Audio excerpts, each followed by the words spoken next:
Good morning students. आज मैं आपको project planning and feasibility study के बारे में बताऊंगी। परियोजना नियोजन क्या होता है एवं साध्यता अध्ययन। तो सबसे पहले हम पढ़ेंगे कि प्रोजेक्ट क्या होता है और परियोजना क्या होती है। आजकल के जो कंपटीशन का वातावरण है जिसमें निरंतर परिवर्तन होते रहते हैं, गतिशील वातावरण में नई नई तकनीक आने से विकास होने से बाजार में बढ़ती हुई तेज प्रतियोगिता और निरंतर बदलते व्यावसायिक वातावरण में उपभोक्ताओं की रुचि में परिवर्तन के परिणाम स्वरूप जो हम परियोजना में जो विनियोजन करते हैं उसमें जोखिम बढ़ा है। इसलिए एक उद्यमी किसी भी जोखिम को कम करने के लिए कोई भी प्रोजेक्ट तभी हाथ में लेता है जब वो उस परियोजना और प्रोजेक्ट के बारे में सफल होने की जो उसकी संभावना है उसकी विस्तृत जान पड़ताल कर ले और छानबीन कर ले, और उसकी साध्यता अध्ययन जिसमें आर्थिक, तकनीकी अध्ययन, वित्तीय अध्ययन, संगठनात्मक अध्ययन आदि की भली प्रकार से अध्ययन करके ही उस परियोजना को प्रारंभ करता है और नियोजित ढंग से समय पर पूरा किया जा सके उस परियोजना को, और जो निश्चित रेट ऑफ रिटर्न जो हमारी है वो प्राप्त हो सके। तो इसके लिए एक परियोजना नियोजन किया जाता है। तो सबसे पहले हम पढ़ेंगे कि परियोजना क्या होती है, प्रोजेक्ट क्या होता है। परियोजना जो प्रोजेक्ट है एक विशिष्ट क्रिया होती है जिस पर आय की प्रत्याशा में धन व्यय किया जाता है। इसको हम कैपिटल बस्टिंग टेक्निक्स में भी अब अध्ययन करेंगे कि इसका जो लॉन्ग टर्म इन्वेस्टमेंट की जाती है इसमें, और इसमें इसलिए इसको प्रारंभ बिंदु होता है और एक अंतिम बिंदु होता है। परियोजना शुरू होती है और अंत होता है, उसके विशेष समय अवधि होती है जिसमें उसके उद्देश्य की प्राप्ति होती है और उसके आधार पर हम परियोजना का अध्ययन करते हैं। तो इस तरह परियोजना को पूंजी विनियोजन का एक प्रस्ताव भी कह सकते हैं कि प्रपोजल होता है जहां पर हमें अपनी पूंजी विनियोग करनी है, इन्वेस्ट करनी है, जिसका उद्देश्य एक निश्चित समय अवधि में जो उससे जो रिटर्न है वो प्राप्त करना होता है। जैसे किसी भवन का निर्माण करना, कारखाने की स्थापना करना, विद्यालय की स्थापना करना, या ये भी सब परियोजनाओं के ही उदाहरण है। तो व्यावसायिक संस्था अगर अपने व्यवसाय का विस्तार करना चाहती है या कोई नई परियोजना शुरू करना चाहती है, कोई नया प्रोडक्ट इंट्रोड्यूस करना चाहती है, स्टार्ट करना चाहती है, तो ये सब परियोजना में आता है।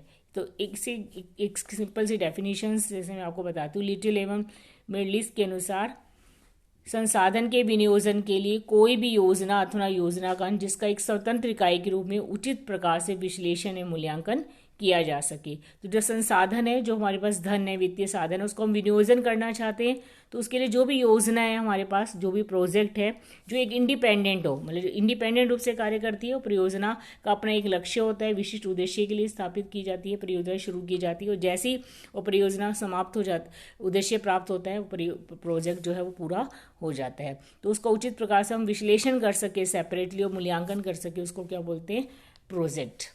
जैसे प्रबंध शब्दकोश के अनुसार परियोजना निश्चित समय में एक विशिष्ट उद्देश्य की प्राप्ति के लिए योजना अनुसार क्रियान्वित किए जाने वाला एक विनियोग है जो उद्देश्य की प्राप्ति पर बंद हो जाएगा। तो इन परिभाषाओं के आधार पर हम ऐसी कुछ विशेषताएं हैं, मूलभूत विशेषताएं। एक तो पूर्व निर्धारित उद्देश्य होते हैं। प्रत्येक प्रोजेक्ट जो होता है परियोजना उसका विशिष्ट उद्देश्य होता है। यह उद्देश्य आर्थिक विकास हो सकता है, कृषि का विकास, औद्योगिक विकास, या विशिष्ट उद्योग का विकास, या किसी मशीन की स्थापना करना, भवन निर्माण आदि हो सकते हैं। जय ही उद्देश्य की प्राप्ति होती है परियोजना पूर्ण हो जाती है। जैसे हमारे पास एक प्रोजेक्ट है कि पुल का निर्माण करना, तो ये पूरा प्रोजेक्ट है, और जैसे ही पुल का निर्माण होगा, जैसे ही वो ब्रिज बनेगा, वैसे ही वो परियोजना प्रोजेक्ट समाप्त हो जाएगा। ठीक है। तो ये धन विनियोजन है, जो प्रोजेक्ट जैसे जो भी ब्रिज बनाना है उसमें धन विनियोजन, उसका मूल्यांकन वगैरह सारा किया जाता है कि पॉसिबल है और उस टाइम समय में उस परियोजना को हम पूरा कर सके, उसके लिए प्लानिंग वगैरह की जाती है। दूसरा समय परिक्षेप पे एक टाइम लिमिट होती है, इसमें समय के सापेक्ष होता है। एक परियोजना की विशिष्ट पूर्व निर्धारित समय अवधि पूर्ण होती है जिसकी अपेक्षा की जाती है कि उस अवधि में वो प्रोजेक्ट पूरा हो जाएगा।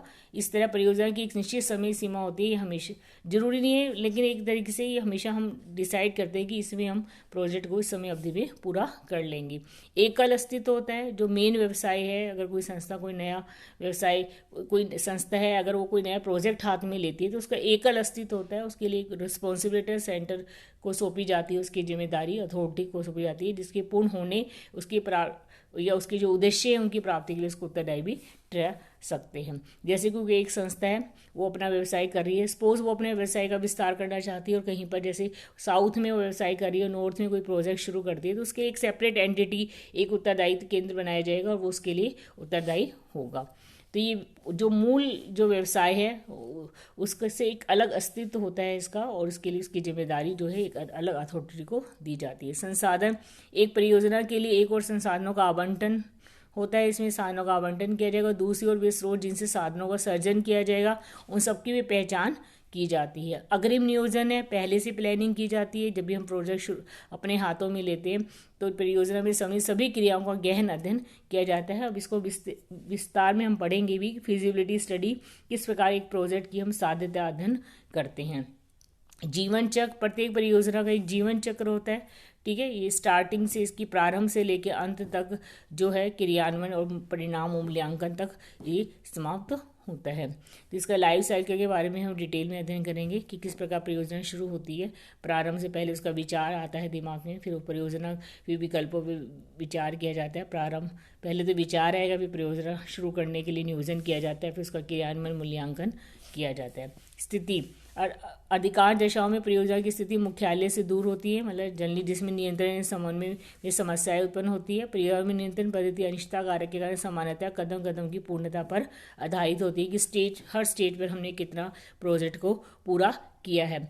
जनरली क्या होता है कि कई बार हम प्रोजेक्ट शुरू करते हैं तो जो हमारा मुख्य कार्यालय है उससे दूर कहीं, जैसे मैंने बताया ना, कोई अगर हम साउथ में हमारा हेडक्वार्टर है और वहाँ अपना व्यवसाय करें, तो नॉर्थ में कोई हम ब्रांच खोलना चाहते हैं तो वो हमारा प्रोजेक्ट का एक हिस्सा माना जाता है। परियोजना वास्तविक प्रस्ताव है, जोखिम अनिश्चितता से अधिक संबद्ध होता है, इसलिए इस जोखिम अनिश्चितता को कम किया जा सके इसके लिए जो है इसके भी विशेष साध्यता अध्ययन किया जाता है। तो कोई भी परियोजना जोखिम पूर्ण होती है, मतलब कोई भी जोखिम रहित परियोजना नहीं होती। हर प्रोजेक्ट में थोड़ा बहुत जोखिम होता है, तो उस जोखिम को कम करने के लिए, और उसको पूर्ण रूप से हम समाप्त नहीं कर सकते लेकिन उसको कम कर सकते हैं, उसके लिए हम प्लानिंग करके चलते हैं। तो इसके हम परियोजना नियोजन के बारे में भी हम पढ़ेंगे। तो उससे पहले मैं आपको ये बता दूं कि परियोजना होती क्या है, हम उसका वर्गीकरण करेंगे, विभिन्न प्रकार की परियोजनाओं के बारे में हम इसमें अध्ययन करेंगे। अगर परियोजनाओं की विशेषताओं के आधार पर इसको वर्गीकृत कर सकते हैं हम परियोजनाओं के परिणाम एवं उसके आधार पर परियोजनाएं जो होती है क्वांटिटेबल एंड नॉन क्वांटिटेबल होती है, ठीक है। परिमाणवाचक और गैर परिमाणवाचक योजनाएं वे होती है जिसमें लाभों का विश्वसनीय मूल्यांकन किया जा सकता है, जिसमें हम गणना कर सकते हैं, जिसकी हम क्वांटिटी जो है ज्ञात कर सकते हैं। ऐसी परियोजनाएं औद्योगिक विकास, विद्युत, जन खनन विकास से संबंधित होती है, मतलब जो कि एक तरीके से कह लें कि हमारी ऐसी क्रियाएं जिससे हमें प्रोडक्शंस, वस्तुएं प्राप्त होती है, गुड्स वगैरह, ठीक है, सेवाएं। और कुछ गैर परिणामक परियोजनाएं होती है जिनमें लाभों का कोई विश्लेषण मूल्यांकन नहीं होता है, जैसे स्वास्थ्य, शिक्षा, चिकित्सा संबंधी परियोजनाएं।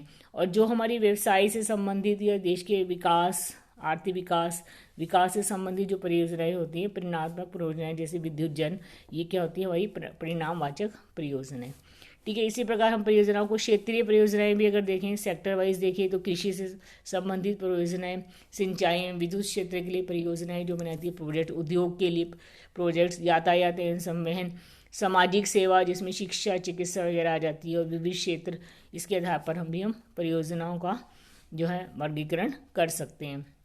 इसके अलावा तकनीकी आर्थिक परियोजनाओं के आधार पर वर्गीकरण किया जा सकता है, जैसे कारक सघन जनित वर्गीकरण, machine labour intensive techniques, capital intensive techniques.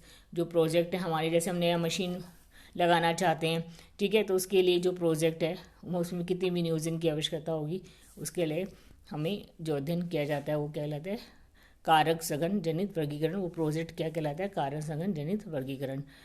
उसके अलावा कैजुएशन ओरिएंटेड क्लासिफिकेशन, कारणत्व जनित वर्गीकरण, जिसमें कि जैसे किसी की कारण से उत्पन्न होती है, मांग के आधारित परियोजनाएं, जैसे कच्ची सामग्री आधारित परियोजनाएं, ठीक है, या वस्तु या सेवा से संबंधित परियोजनाएं। और आकार जनित वर्गीकरण, जो साइज के आधार पर, जैसे स्मॉल साइज, मीडियम साइज और लॉन्ग स्केल की परियोजनाएं। तो इसके आधार पर हम लघु, मध्यम आकार, बड़े पैमाने की परियोजनाएं।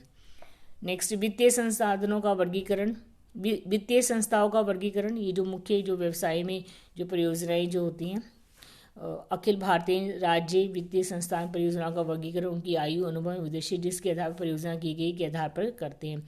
ऐसी परियोजनाओं को हम दो भागों में बांट सकते हैं, लाभ जनित और सेवा जनित में रखी जा सकती हैं, जिनका विवेचन इस प्रकार है। तो लाभ जनित परियोजनाएं जो प्रॉफिट ओरिएंटेड प्रोजेक्ट्स जो जनरली बिजनेस से संबंधित होते हैं, व्यवसाय से संबंधित होते हैं, इसमें जो परियोजनाएं आती हैं, नवीन परियोजना जैसे कोई नया प्रोजेक्ट शुरू करना है, नए उत्पाद जिसकी ग्राहकों की ओर से मांग है, ऐसे उत्पाद को बाजार में विद्यमान उत्पाद जिसकी मांग आपूर्ति से अधिक है या के लिए भी हो सकती है कि कोई जो उसको एक्सटेंड करना।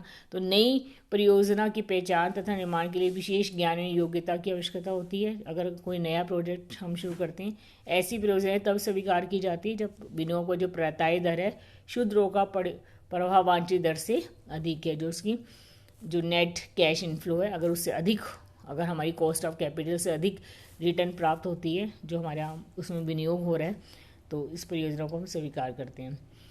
विस्तार परियोजना एक्सपेंशन प्रोजेक्ट जिसका उद्देश्य वर्तमान उत्पादों के लिए संस्थापित संयंत्र क्षमता को बढ़ाना है। जब हम अपनी कैपेसिटी लेवल को बढ़ाते हैं, ऐसी योजनाएं एक्सपेंशन प्रोजेक्ट कहलाती है। इसमें मशीन का विस्तार करना, संयंत्र क्षमता का विस्तार करना, या तो अतिरिक्त संयंत्र क्षमता स्थापित करके या उसी उद्योग में किसी दूसरी संस्था को अधिग्रहण करके उसको अपने विलय करके, ऐसी परियोजनाओं को स्वीकार करने के लिए विद्यमान स्तर से नियोजित स्तर तक हम जो है डिफरेंशियल रेवेन्यू एवं कॉस्ट दोनों पर विचार करते हैं कि विविधात्मक आगम कितनी प्राप्त होगी और लागत कितनी होगी। यदि आगम लागत से अधिक है तो परियोजना स्वीकार कर ली जाती है। ये सब हम डिटेल में अध्ययन करेंगे। आधुनिक परियोजना मॉडर्नाइजेशन प्रोजेक्ट, इसमें जैसे कि नई टेक्निक के लिए होता है, जब कोई, क्योंकि जो टेक्निक्स हैं उसमें निरंतर प्रक्रिया, उसमें नवाचार होते रहते हैं, इनोवेशंस होते रहते हैं। तो जब व्यवसाय में कोई नई बुद्धिमान टेक्निक जो होती है, पुरानी जो टेक्निक है विद्यमान जो हम एक्जिस्टिंग हमारी टेक्निक है, अगर वो आउटडेटेड हो जाती है, पुरानी हो जाती है, तब नई आधुनिकीकरण के लिए नई तकनीक की आवश्यकता होती है ताकि लाभों को अनदेखी ना हो सके। तो ऐसी स्थिति में संस्था जो है वो आधुनिकीकरण सहित और आधुनिकीकरण के बिना प्रत्याय दर पर क्या प्रभाव क्या पड़ता है उन सब का निर्धारण करती है। और यदि विविधात्मक जो डिफरेंशियल रेट है जो वो अधिक प्रत्याय दर संतोषप्रद होती है तो परियोजना स्वीकार कर ली जाती है। मतलब संस्था ये देखती है कि मॉडर्नाइजेशन करे तो उसको कितनी रेट प्राप्त होगी, रिटर्न कितनी प्राप्त होगी, और बिना मॉडर्नाइजेशन के, बिना आधुनिकीकरण के कितनी प्राप्त होगी। उनको आपस में कंपैरेटिव अध्ययन करके डिसीजन लिया जाता है। ये सब हम और डिटेल में पढ़ेंगे किस प्रकार ये अप्रेजल हम मूल्यांकन करते हैं। प्रतिस्थापन परियोजना रिप्लेसमेंट प्रोजेक्ट, जब हम पुरानी मशीन के स्थान पर नई मशीन स्थापित करना चाहते हैं, ठीक है, तो उसको क्या बोलते हैं, रिप्लेसमेंट प्रोजेक्ट। मशीन की जो उम्र हो तो गिरावट के कारण, असामान्य रख रखाव आदि के कारण उस पर लागतें बहुत ज़्यादा आती है, कई बार उसकी मेंटेनेंस को ज़्यादा होने लग जाती है।